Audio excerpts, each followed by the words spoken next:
Well, thank you all for coming so much. We're really excited to have an experimental sound studio with Kamau Patton. He's going to be doing a presentation of work from his post as archive artist in residence, engaging with the Sun Ra Saturn collection in the Creative Audio Archive at Experimental Sound Studio, otherwise known as ESS. Kamau Patton is an interdisciplinary artist and educator whose work examines history and culture through engagement with archives, documents, stories, and sites. Patton received his MFA from Stanford University in 2007 and received a degree in sociology from the University of Pennsylvania. His work was shown in 2012 as a part of Pacific Standard Time and in 2013 as a part of the Machine Project Field Guide to LA Architecture. In 2016, Patton presented research in Stockholm, Sweden as a part of the Shape of Co. to Come symposium and exhibition. Patton presented a series of performances as part of Projects 107, Lone Wolf Recital Corpse at the Museum of Modern Art in August 2007. In September 2017. In September 2017, he installed an iteration of his ongoing project, Tell, at the Tang Museum. In 2019, Patton's public art commission with the Bowman Montessori School in Palo Alto, California, was open to the public. Patton is also a 2020 Creative Capital Grant awardee. Kudos to Kamau. I'm going to tell you a little bit about ESS as well. Founded in 1986 by Dawn and Lou Nalozzi, Eric Leonardson, and Perry Venson, Experimental Sound Studio has occupied its Edgewater location since 2006. The faculty is home to a full-service recording, mixing, and mastering studio for hire, Audible Gallery, a small public space for exhibitions, meetings, workshops, performances, and artist projects, and the Creative Audio Archive, an invaluable collection of recordings, print, and visual ephemera related to avant-garde and exploratory sound and music of the last 5 decades. ESS presents eclectic performance and installation programming, workshops, and artist talks all year round, both in the various spaces around the studio, including its beautiful garden, and at various partner venues around Chicago. The Creative Audio Archive, otherwise known as CAA, is Chicago-based Center for Preservation and Investigation of Innovative and Experimental Sonic Arts and Music. CAA is an initiative of the Experimental Sound Studio, a nonprofit sonic arts organization founded in 1986 for the production, promotion, and preservation of innovative approaches to the sonic arts, including music in its many forms, audio art, radio out, sound, poetry, sound installations, and intermedia, performative, and cinematic disciplines in which sound is a major component. And with that, I will hand it over to Kamau Patton and Matt Milan.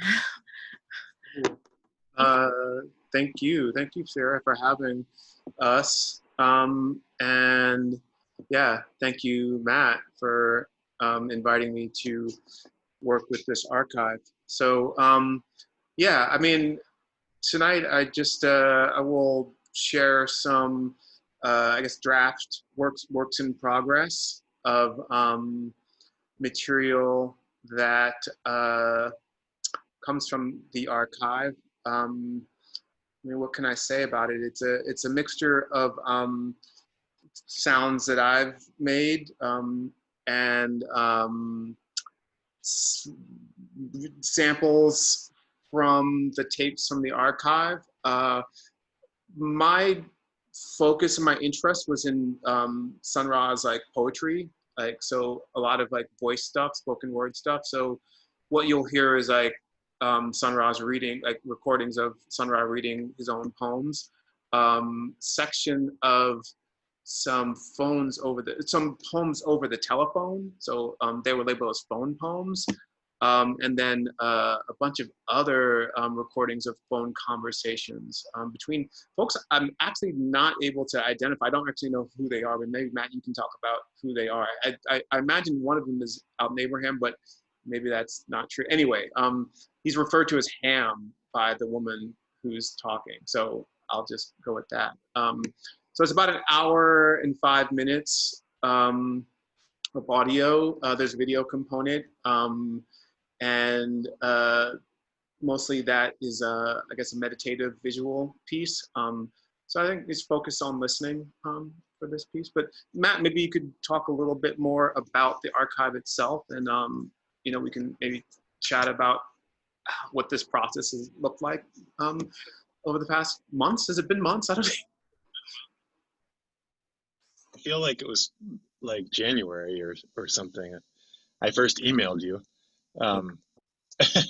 which is funny. We were just talking about how we hadn't even seen each other, even on a Zoom, and we haven't been in person at all since we started this project, and it actually started a long time ago, or at least communications about it started a long time ago. Yeah, my name is Matt Malin. I'm the Archives and Media Manager at ESS, so I manage the Creative Audio Archive.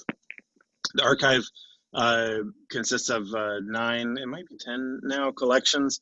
One of the main ones, and actually one of the collections that came to ESS that sort of instigated the creation of the Creative Audio Archive, was the Sun Ra El Saturn collection, which is a collection of tapes and visual ephemera and cassette tapes, reels, and also, as I was just showing Kamau and Sierra, some film strips and other things that I've been slowly pulling out of boxes and bringing to my house to make transfers and do some detective work on during the pandemic. And the Sun Ra El Saturn collection came to ESS from John Corbett, who came into the collection kind of by happenstance. When Alton Abraham's house was about to be demolished, and there's still, it came to someone's attention that there were still a bunch of tapes in the basement, and he wrote an essay about it in one of his books that's called "Anything Can Happen Day" is the name of the chapter, and where he talks about how he came into the collection. We also have the Malachi Richter collection. Malachi was kind of a bootlegger. He made recordings of live concerts in Chicago from 1982 until 2006 when he died. He died in an act of self-immolation in protest of the Iraqi war in 2006. And his collection is almost 5,000 recordings of live music in Chicago, and it is a huge part of what we work with.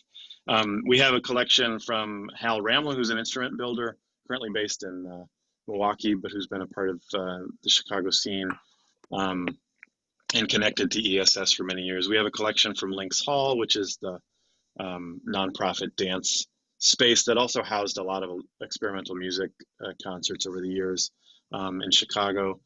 We have a collection that came from the Nervous Center, which was a space for improvised music and jazz. That just came to us. We have our first collection that's non-Chicago centric. It's a collection, I mean, other than the Sun Ra collection, but it's a collection of recordings from Studio Henry, which was a sort of underground experimental music space in New York City in the late 70s and early 80s, run by Wayne Horowitz and Robin Holcomb, who's his wife now, and Emmy Miller, who's a drummer who played in a couple of downtown music bands in the early 80s. I came to work at the Creative Audio Archive about 2 years ago now, and one of the first things that we started talking about doing is just trying to come up with ways to be thinking of the archive programmatically, because as an organization, I'm going to try to not take up too much time. Kamau, you can interrupt me anytime. That's cool. No, this is actually really helpful. I mean, you know, we've had some great conversations about the archive, but it's like hearing you talk about all of this stuff is really interesting. Yeah, the gentleman you just mentioned who was recording the live concerts, your audio just went out. I'm sorry. Yeah, was he included in a biennial, a Whitney biennial sometime? Yeah. Okay.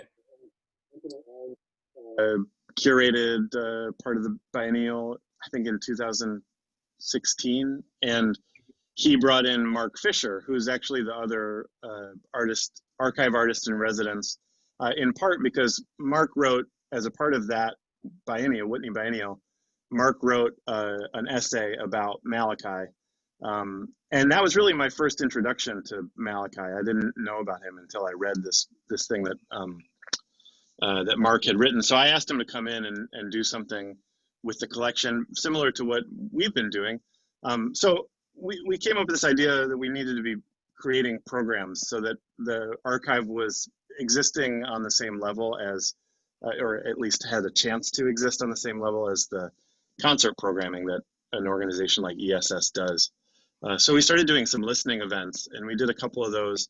And then it kind of morphed into what we're doing now, and then the pandemic hit, so it pushed it even further into this remote residency scenario. But I had first asked Mark to just make a playlist of stuff, and so he picked out stuff from the Malachi collection. And as we started moving along, we started thinking about making facsimile editions of recordings that people were picking out. And so it started as a playlist with Mark, but then eventually he settled on one recording that was of a concert that he was at in person, and of the X and Tom Cora from 1994 at the Lounge X. And so we decided to make a facsimile of the tape. I don't know if you can see it very well. Yeah, totally. So we made it to look exactly like the tape from the collection by making a scan of the tape. It's oh, like wow.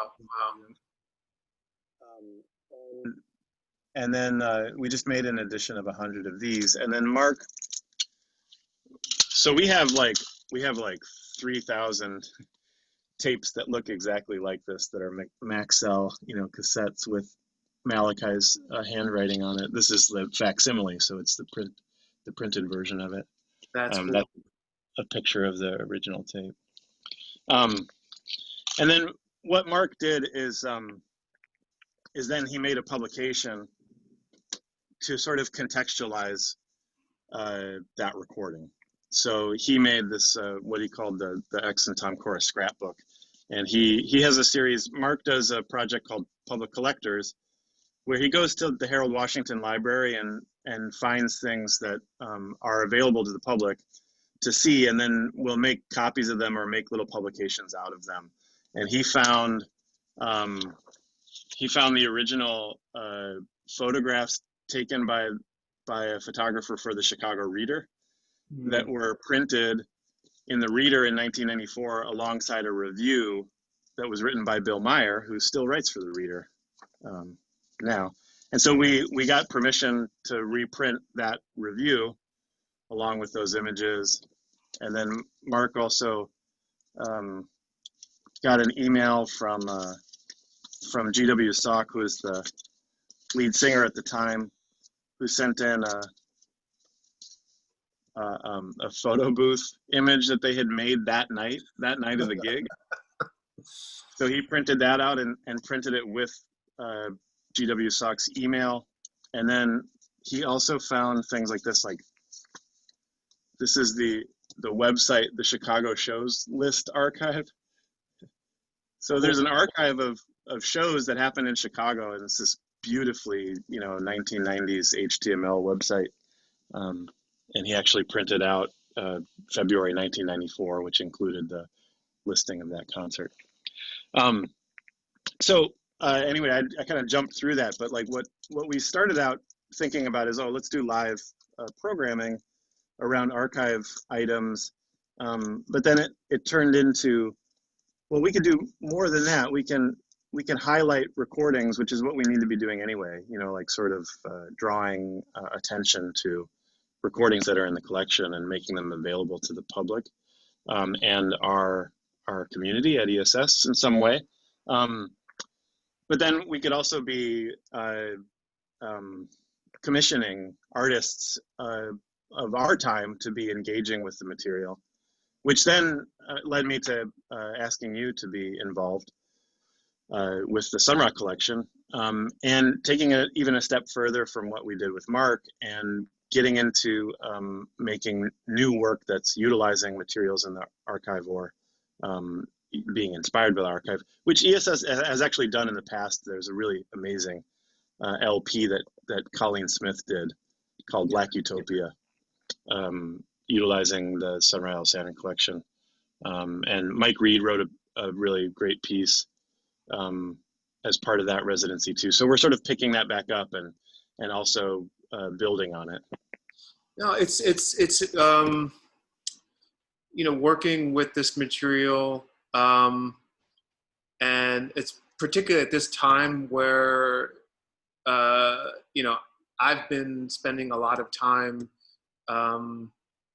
you know, at home listening, like slowing down. So like the nature of the kind of sounds that I'm interested in has shifted, thinking like durationally, you know, like you know, how long of a track is in an appropriate track. And I feel like Sun Ra is interesting for having long tracks, you know. And so that was really attractive to me, to kind of work with that format, but also like work with material that didn't necessarily get released, you know, didn't get put out there. And that's, you know, always of interest to me, like what kind of falls to the margins, you know, and for whatever reason, it just didn't make it onto whatever release or track. And now to look at that and see how that might inform the work that I'm doing. And it's related, it's, you know, to, you know, a lot of what I've been doing recently has been working with the legacy of Terry Atkins, who was a mentor, collaborator, who passed away kind of in the midst of a lot of planning for new work, you know? So that was like just before I got to Chicago, actually. We had, you know, planned to continue some collaborations that had happened. And I'll step back. The reason why I ever came to Chicago was to play a show with Terry Atkins at the Arts Incubator, right? So Terry Atkins was scheduled to do an exhibition and a performance of recitals at the Block Museum at Northwestern. So he brought myself, Clifford Owens, and then brought in some local musicians. We played that show, and then Terry and I played a show at the Arts Incubator. Anyway, shortly after that, he passed. And, you know, at that time was in the Whitney Biennial, you know, he had really, so it was like all this stuff was going on, all this attention was being paid to him, but there's a lot of focus on his sculptural work. And there was this whole practice that was going on, this collaborative practice with musicians, with his performances, with these recitals, activating his sculptures. And that just wasn't really, I don't know, I guess the curatorial folks that were working with him and he was working also with the commercial gallery. So it's like the interest was on objects, finite objects, you know, that could circulate in the marketplace. And there wasn't really a clear way to engage with that. So cut to a friendship that started, that I kind of was building with a curator at the Museum of Modern Art. He was a assistant curator at the time, who had an opportunity to propose a show. And after we got to talking, we were like, well, maybe it would be interesting to do a Lone Wolf exhibition and bring together some of the folks that were collaborators with Terry.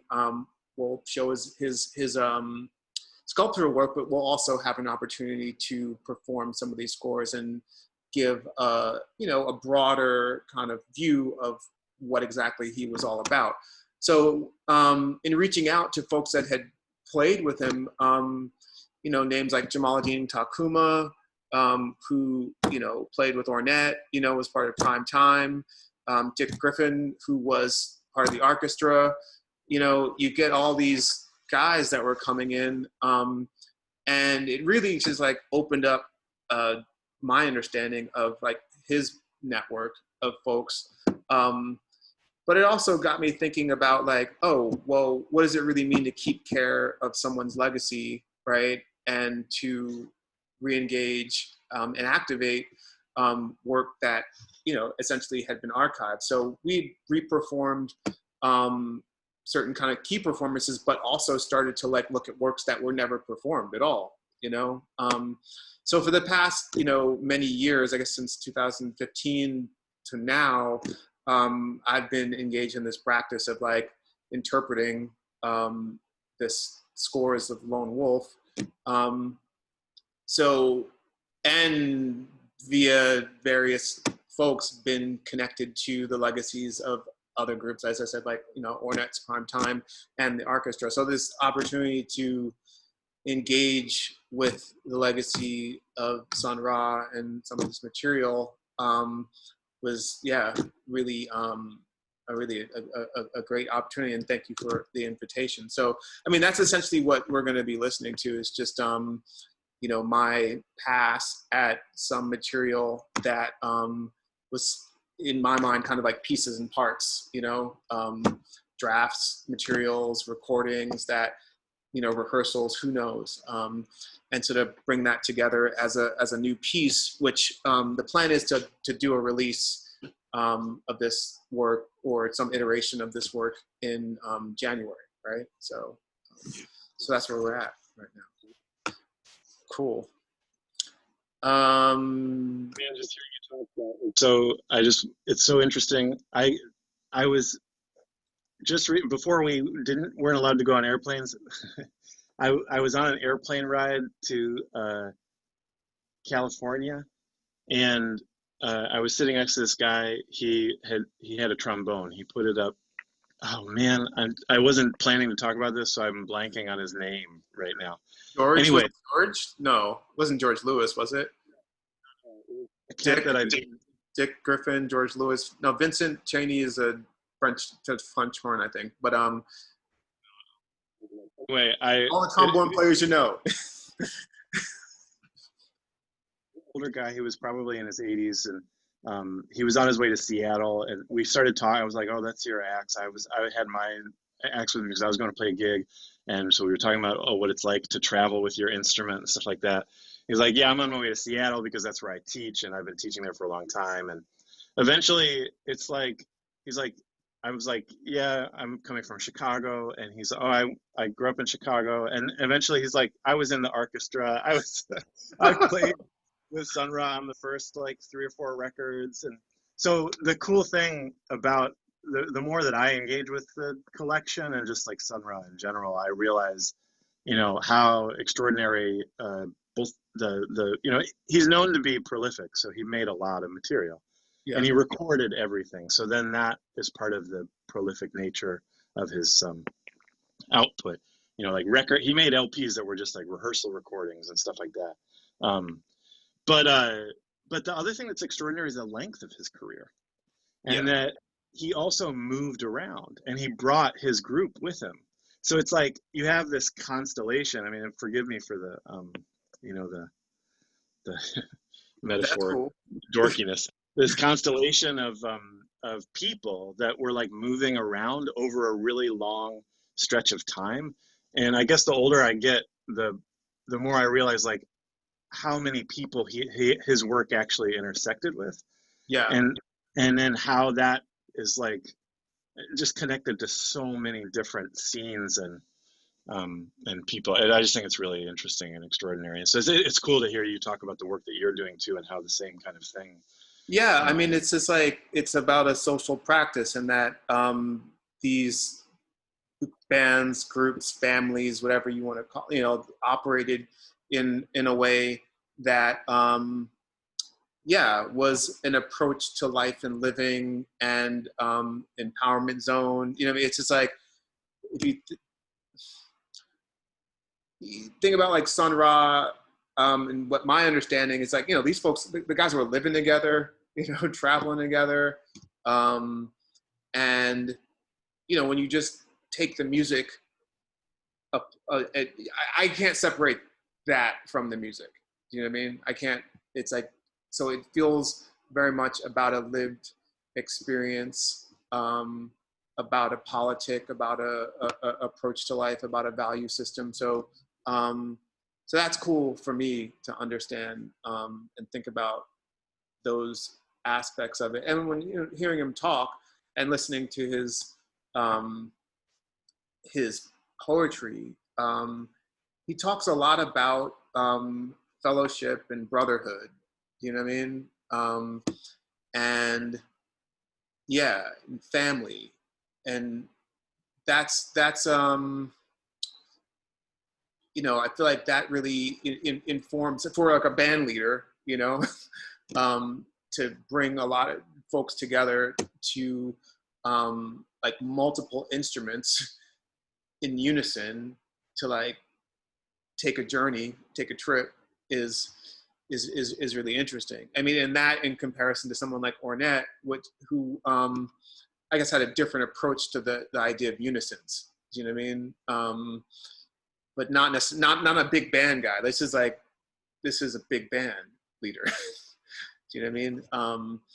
And I guess, yeah, vocalist, soloist, and yeah, avant-garde musician, right? Doing things with electronics and musical structures that I think we still are coming to terms with and trying to wrap our heads around. So, you know, time traveler, actual time traveler. So he's here with us today, 2020. So yeah, I don't know. Shall we get started? I don't know. I don't know if there's any questions or thoughts or additional comments. I don't know. I could just like let it roll and cool. So I guess for some of the people that weren't here at the start, my name is Matt. I'm the archives manager at ESS.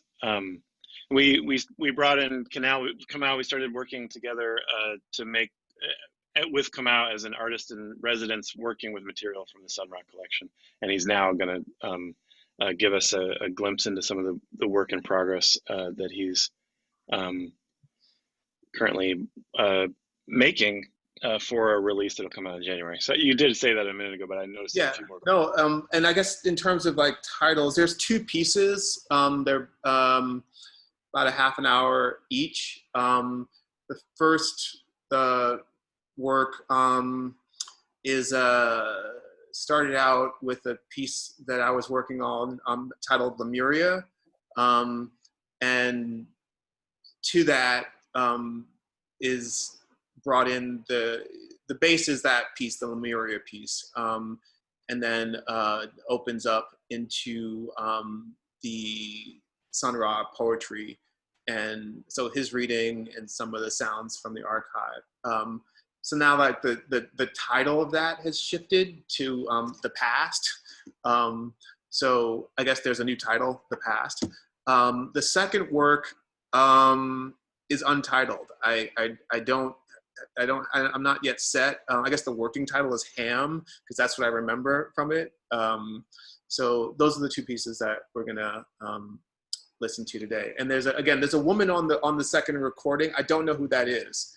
Do you know who that is, Matt? The woman who's calling in?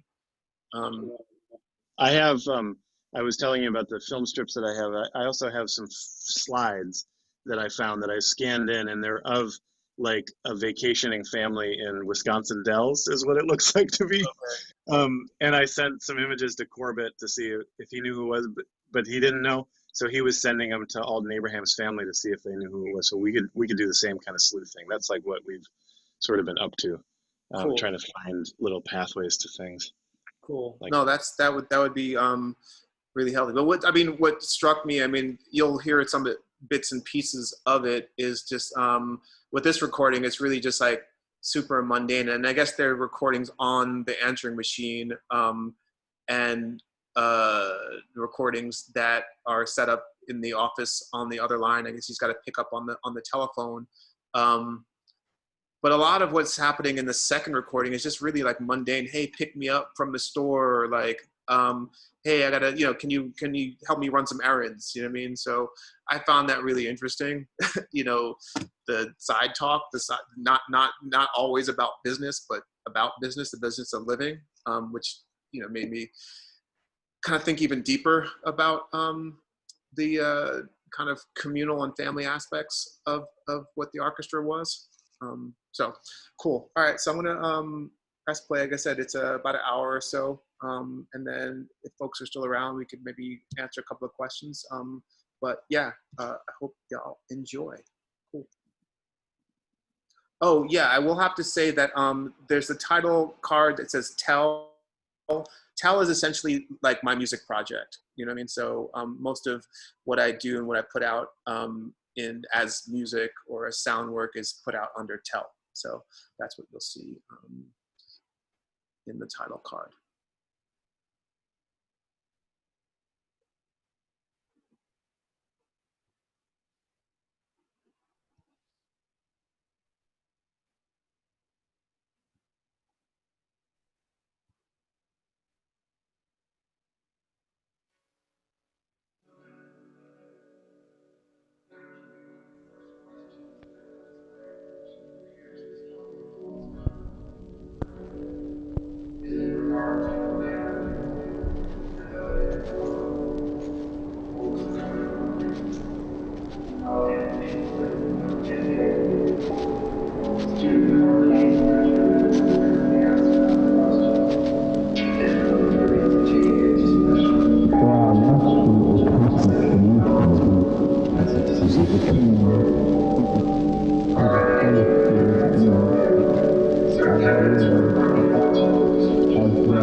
false and deceivingly impossible realm. Also, the realm of myth are vast and consciousness, because there's no limit to the imaginative realm of the idea of myth.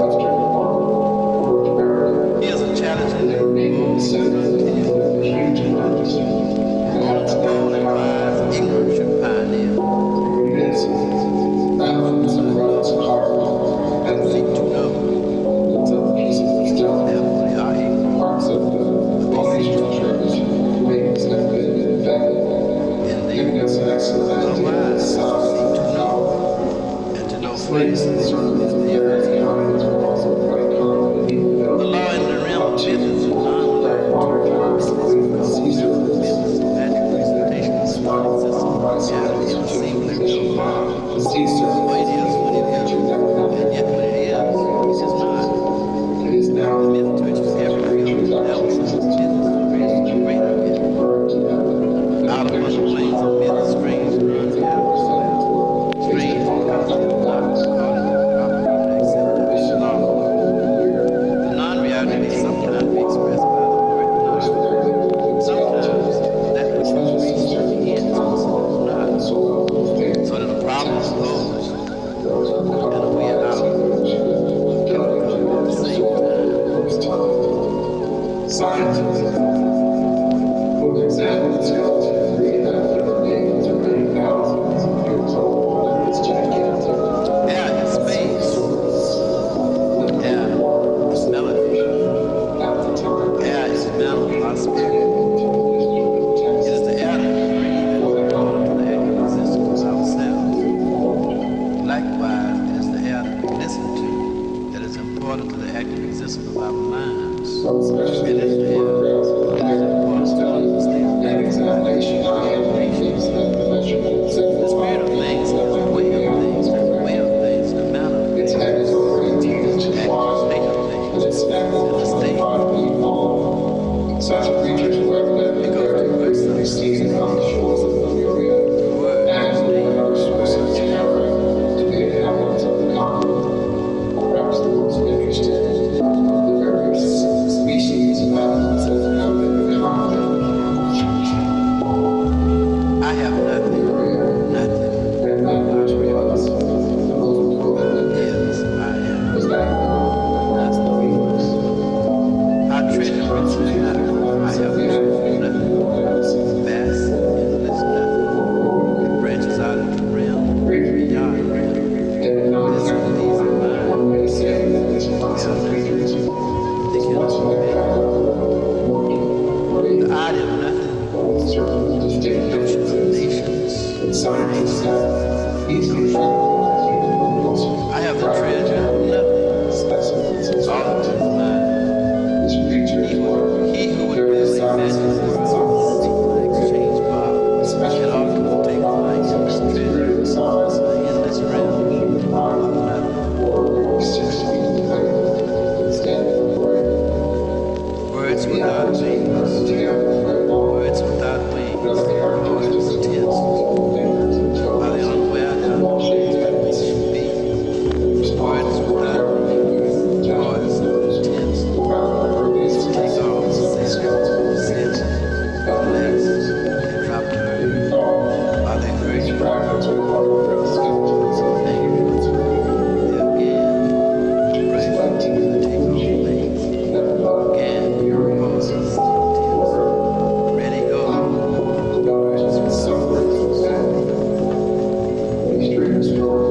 There's a point where nothing is everything, where everything is seemingly nothing, finished plain. That is a point. I saw the point where I could not accept the world. I could not accept it. I saw the point where I stood at the crossroads of the world of words. The point where I stood astonished and desolate. And I determined a determination potential. I am not a fantasy in real sense. I'm a fantasy of a differential projection. And I exist. There are no shadows where I am, because because I am the fire of light and the flames of the sun. My name is the sun. I'm the strength of the sky. Far away, farther than I can see.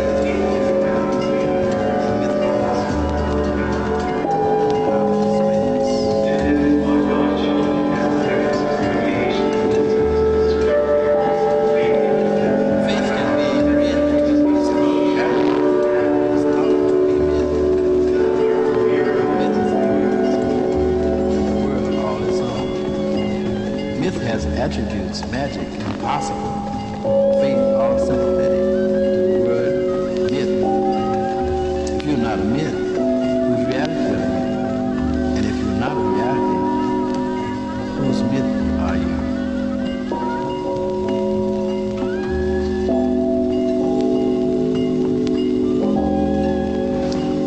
When there's confusion, chaos reigns with multidimensional sound. Where like some bird sound ecstatic to fly around the crossroads whence dimensions meet and wind their way. A circular path spiral outward. If they would rise above their wisdom, they could see nature as it is. If they would rise above their wisdom, they could see nature as it is. If they could rise above their knowledge, they could see nature as it is, and they would understand that there are other planes of nature greater than the plane that they know. All around them are the other measures to the other wisdom, ignorance, myth. Why should a God visit earth if to be only a slave to man? Why should a God visit earth if to be only a slave to man? Why should a man be a slave to man if only to be a slave to man? Or man to God, or God to man, if only to be within a state unnatural to his natural self, or ought to self? Why should a God visit earth if only to be a slave to man? When men are brothers, they are brothers because they know they are. They walk the initiate bridge. The initiate bridge degree of pointlessness. They are friends of pointless, intuition, companionship, sincere understandingness, are and on angelic planes of being. That is why I have said they are not my brothers if they are not my brothers.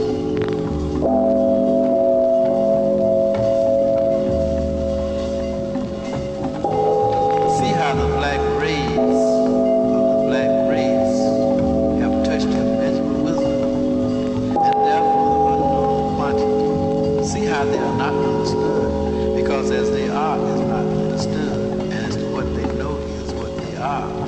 See the unlimited freedom of the black rays.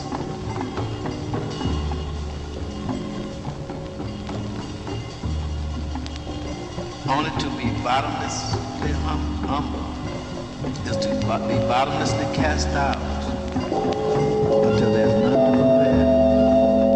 Only to be bottomlessly ignorant is to be in another state of ecstasy.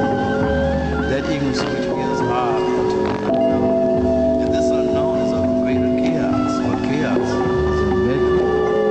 He designed farmers as to the eye of the farm, and of the desire to synchronize to that end, which is and yet is not the end. Paradox, a synchronization to the infinity, the no end, cosmic chaos.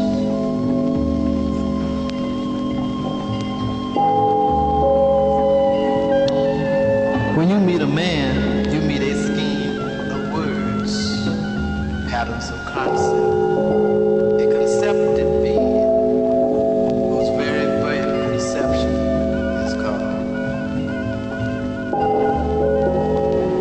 Someone took tender care to win a victory by defeat, and with defeat made defeat of the universe.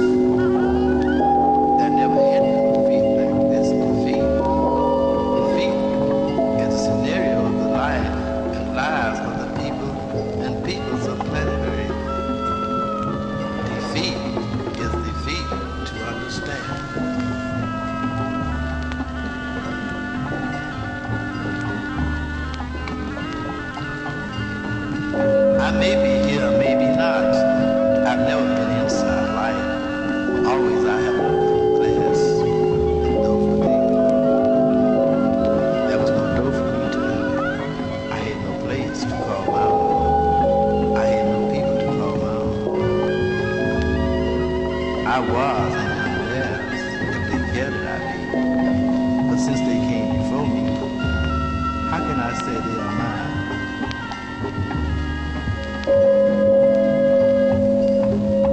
How can I say I can call them my own?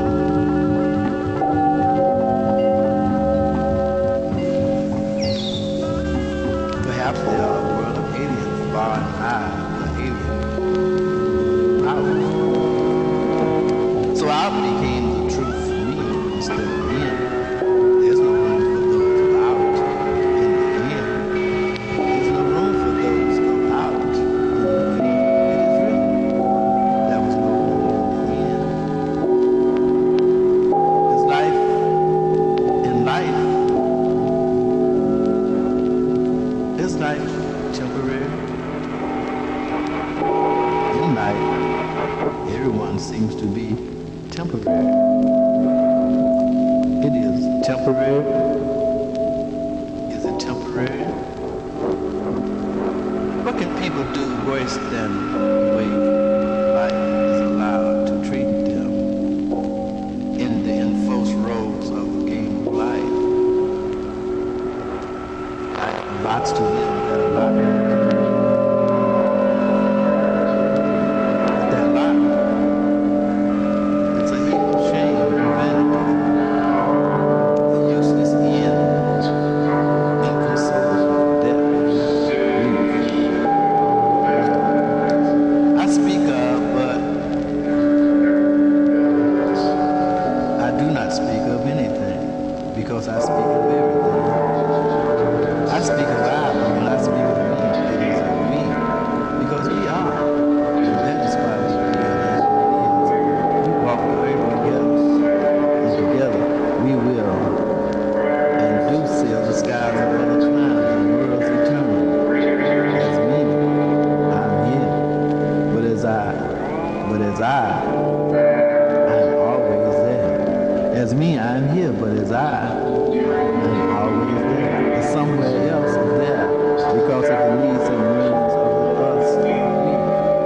We are small, pointer, cosmo infinity pattern. We are so tiny, you see. We belong to the weak people of us. We belong to the weak people of us. We're so tiny, you see. See, it is all around the kingdoms. It's the brother kingdoms of time. Behold, see the light of another kind of dawn. Behold, behold, come the peoples cast their shadow before. Dawn light, soften the shadow, lights.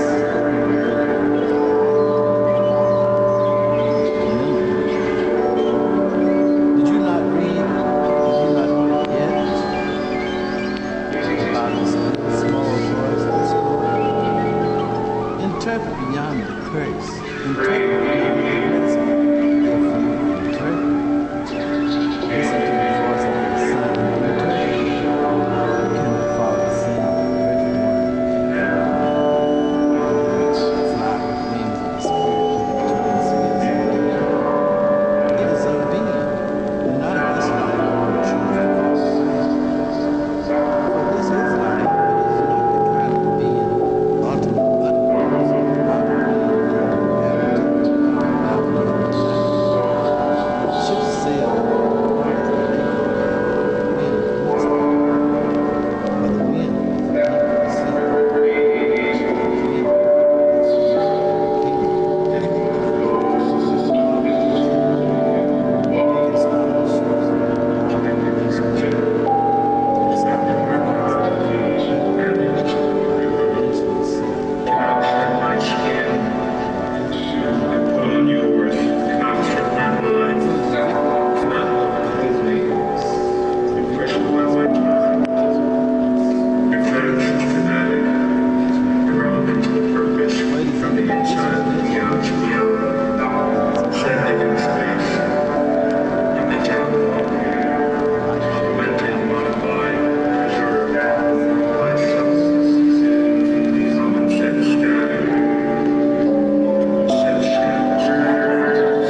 The sound words which you use sound. If you're not sound, then you're not pure. Pure is real sincere, and pure is sound and truth. That's all what the music says. It's not what the music you say it is.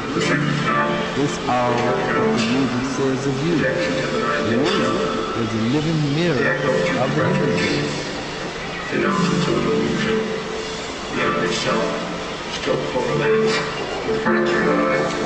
When the word was spoken, it was balanced on the pure two planes of sound.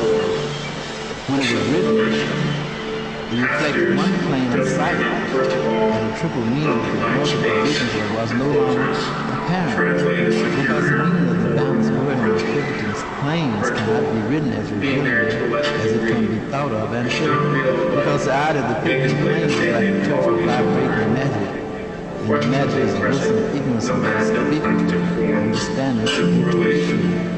Thus is the eye of the pivot planes of the greater impossible and the major equating space void reality on the outer reach of the unending oneness.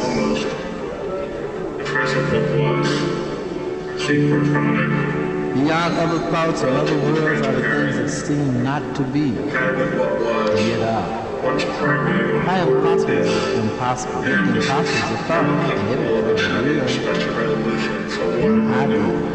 The flash of intuition is fire, a seed of fire that can bring to be the reality of itself. Beyond other thoughts and other worlds are the potentials that hidden circumstance and potential chance cannot control.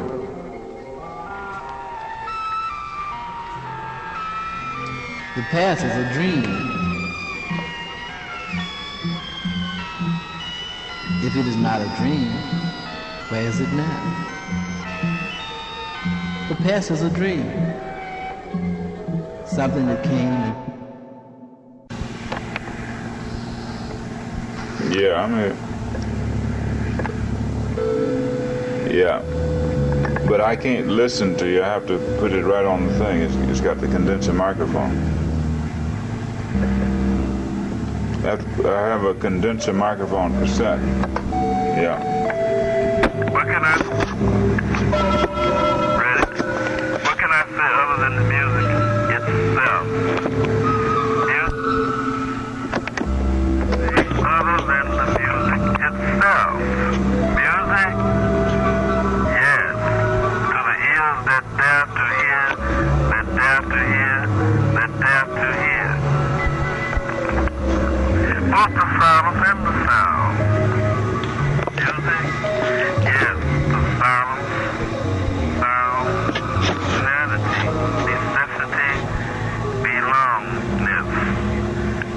Balance, projection, pointless, cosmos, nature, natural, feeling, sensitivity, dial, pointer, vibration, intensity, indicator, express, image, expression.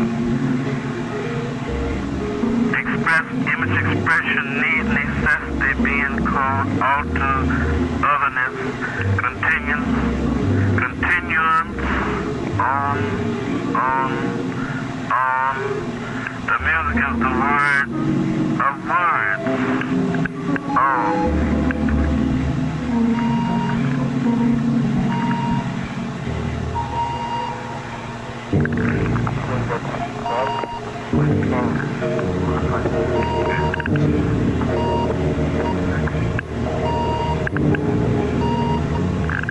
What can I say other than the music itself?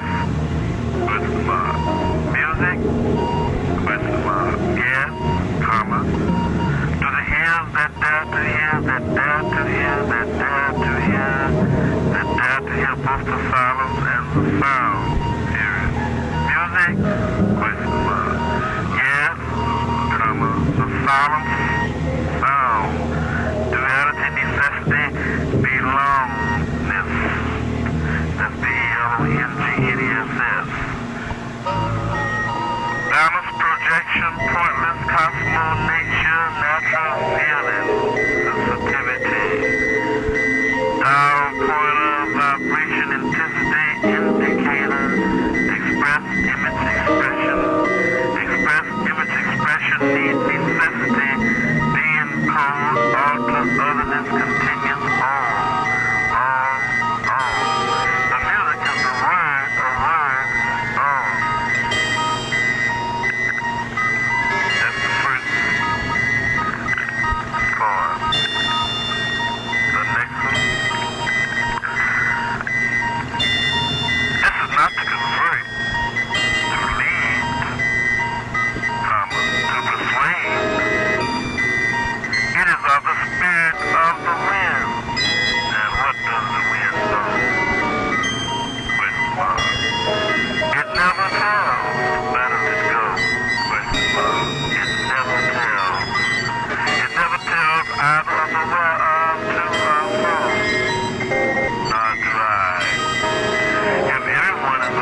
Experimental sound.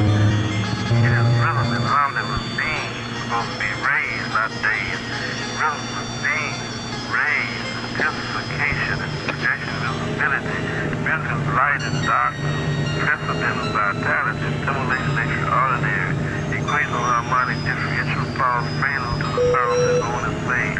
Every place there is music, here's is music, harmony, peace is music. What direction does it decide to play until silence is music? There are different kinds of silence, deep silence of the world, all this all. That's all I want to say because it's all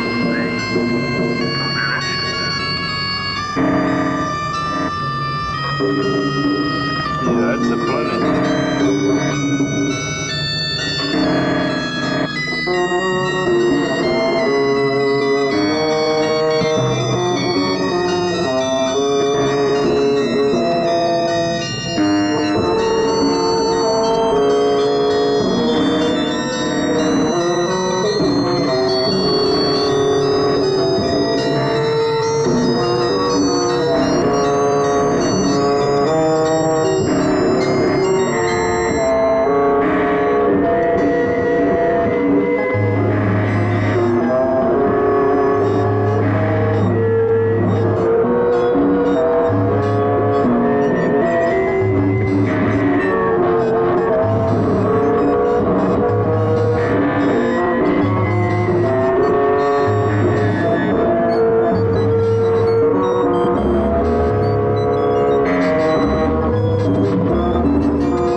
You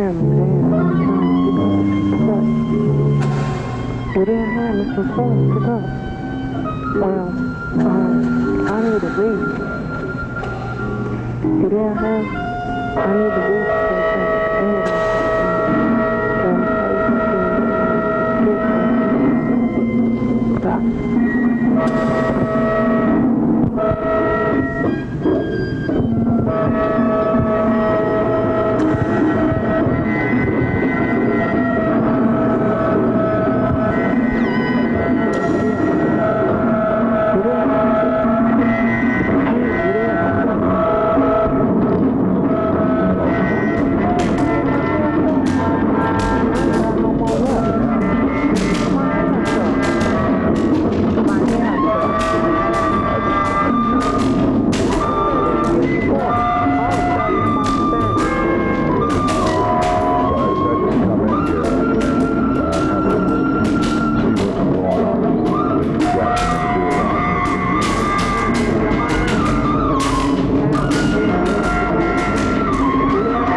I'm gonna call you back and you better answer the phone.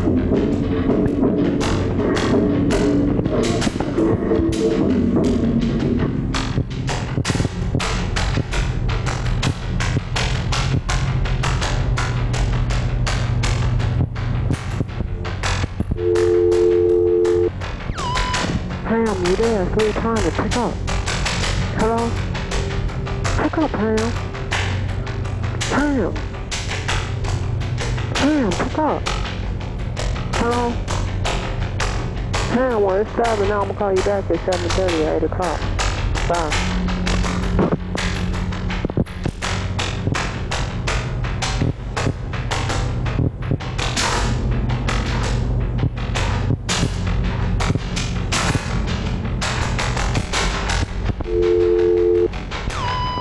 Pick up, Pam.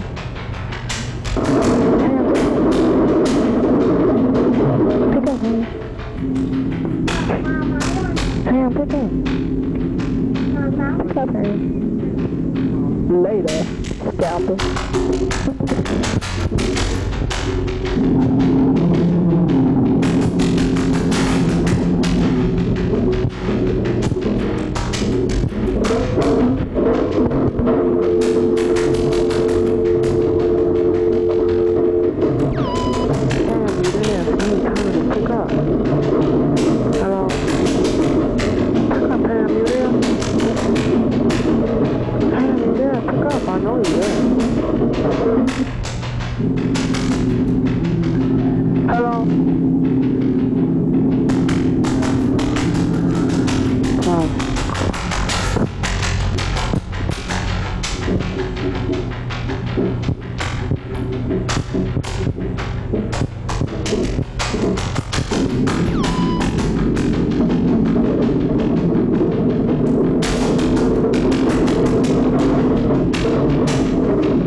Sorry, your call did not go through.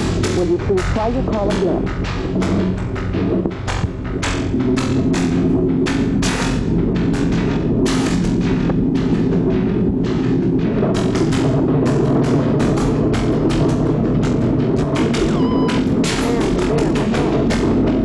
You there, Ham? Pick up and support. Ham? Hello. Ham? Hello. I was calling to see if you could come get me. real quick. Come get you. Yeah, 'cause you know I need a lead to take down Jade off the phone. What? A lead. Proper lead.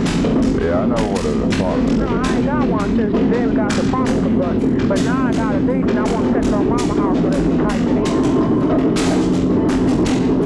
So you gonna come?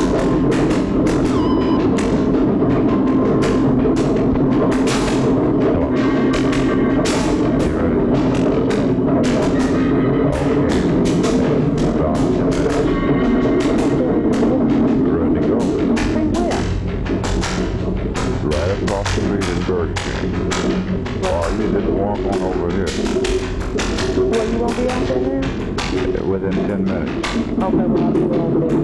Hold on. Thank you.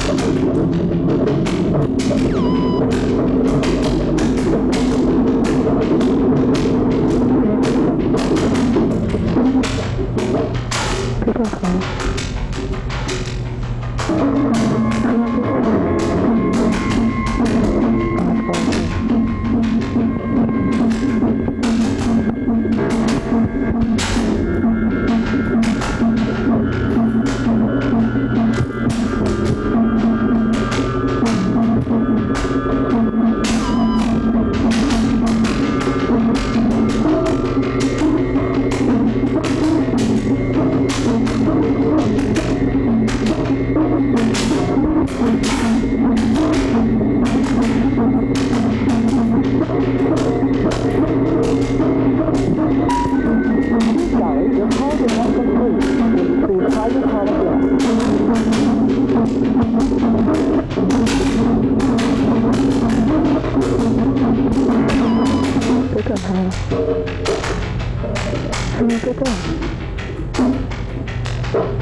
If you need help, hang up and then dial your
pick up.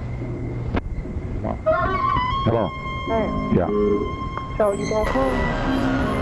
Did he get there yet? Huh? Did he get there yet? No. I don't think that line motherfucker's coming. But hey. What? I'll get there before 12. Look, I've got a lot to do. I got somewhere to be at around 10 o'clock or 10.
Hello? You there? Pick up. Bye.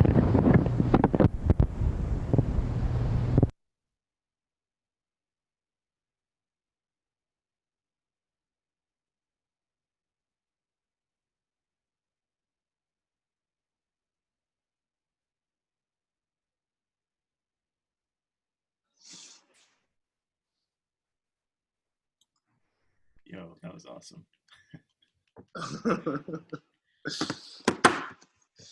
All Is right. anybody else still here? Yeah, got a couple of people. Yeah. But, that's cool. That was killing, man. Yeah, it was great. I love the audio text interspersed as well. With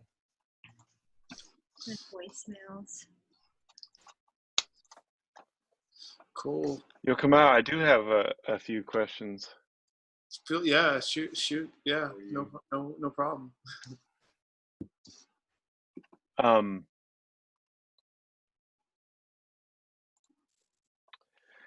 Especially as the second piece went on. Can you hear me okay? I can hear you, yeah. Yes.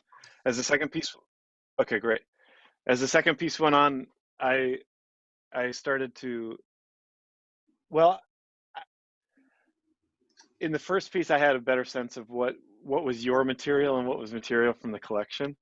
Yeah. And maybe this is just interesting for other people to hear too, but it's like as the piece went on, and the second piece especially, I started to like lose track of what was from the collection and what was things that you were adding to it. And I wonder if you can speak to a little bit to like what your process is around making this kind of work. Well, I mean, it's like, I mean, I do a lot of like sample-based stuff, and then it's the arrangement, you know. So I guess it's a lot. It's kind of like, at least like Scratch Perry talked about this, or that the mixing board becomes an instrument. Do you know what I mean? Whereas like that's where things are happening. So my process is been like, okay, here you have streams, like lines of that are, that intersect, that overlap, and mostly it's just with even my own process. I'm working with material that I've recorded over a long period of time, you know. So in the first piece, there's stuff that is many years old that gets layered into new stuff, and then when I had access to the Sun Ra archive, it felt like, okay, here I'm like, it's as if here's this live performer, do you know what I mean? It's like when you have recorded music or electroacoustic music, it's just, it's like any recorded thing, it's all horizontal in a way. So I could think about the Sun Ra material as like any other material, you know, like and it's kind of like the way I'm working right now. So I'm doing a piece that is it's a lone wolf piece, and what happened is that we had a bunch of musicians lined up to play live, and typically we'd get together, we'd do the arrangement and like perform, but because of the pandemic lockdown, it was like I was receiving recordings from everybody, like voice recordings. I did a bunch of like synthesized stuff and arrangement to like give out to folks. So it's just, my process has really become one of like working with like recorded like lines, like everybody. I mean, and I guess it's just, maybe that's like a hip hop aesthetic too. You know what I mean? It's just like, you're like working with full bits and full chunks. So the first piece is, I guess, much more fully formed and articulated, you know. That's something I've been working on a little bit longer. And but I guess the short answer is like, even I kind of lose track of it. And that's the point of trying to find spaces within the material to make it feel like it's in unison, you know? So, I mean, to be real specific, like with the first piece, there's like my vocal and like my process sounds that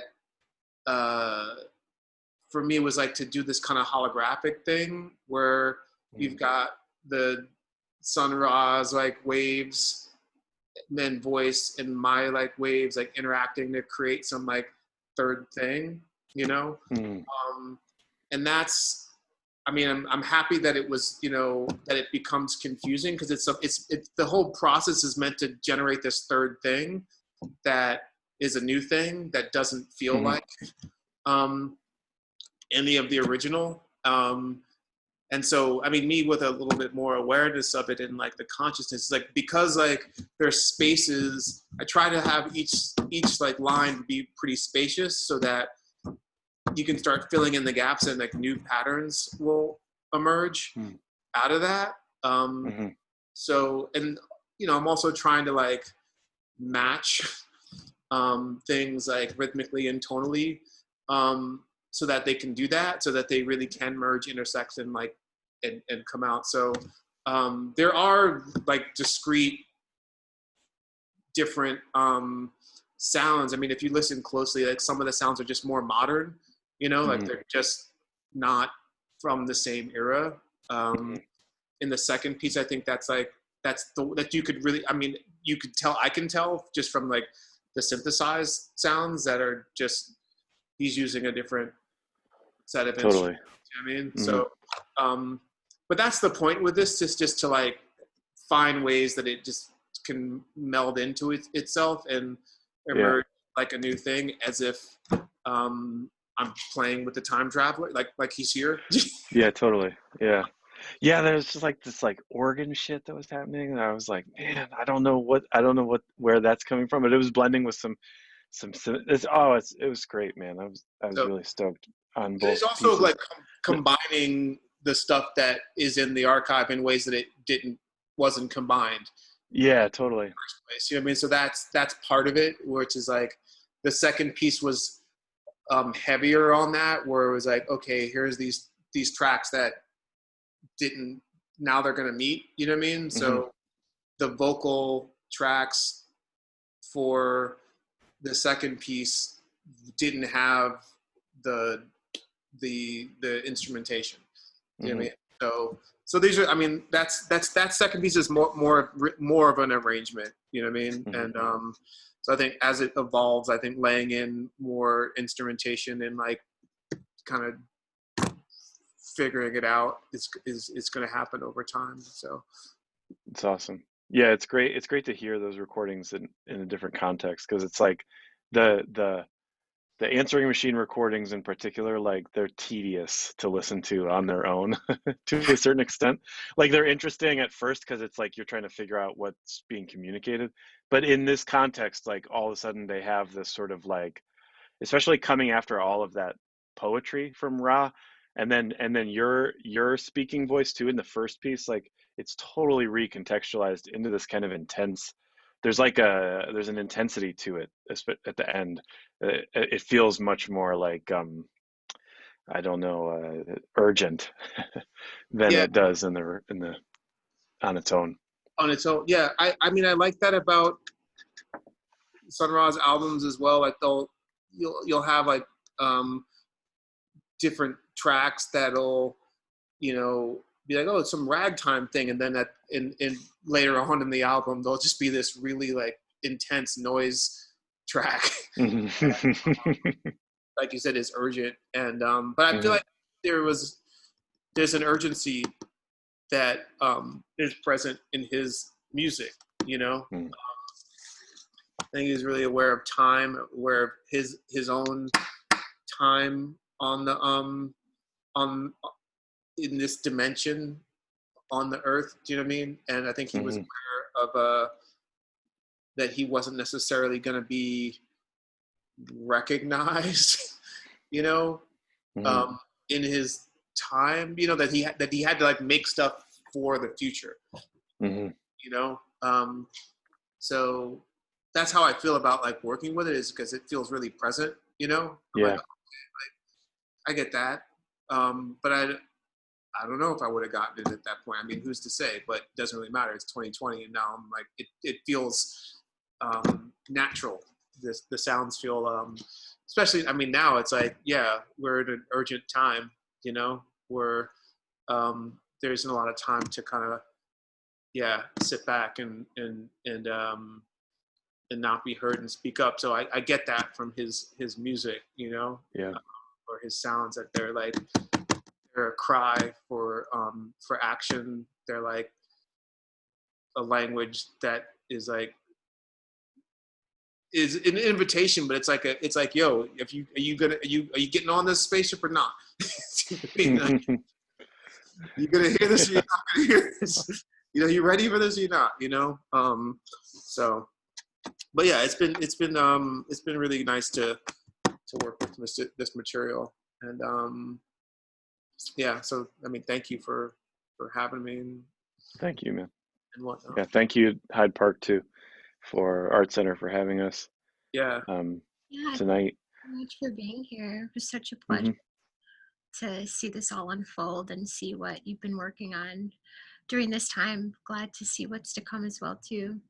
So, Cool. Yeah, can't wait for more people to hear it too.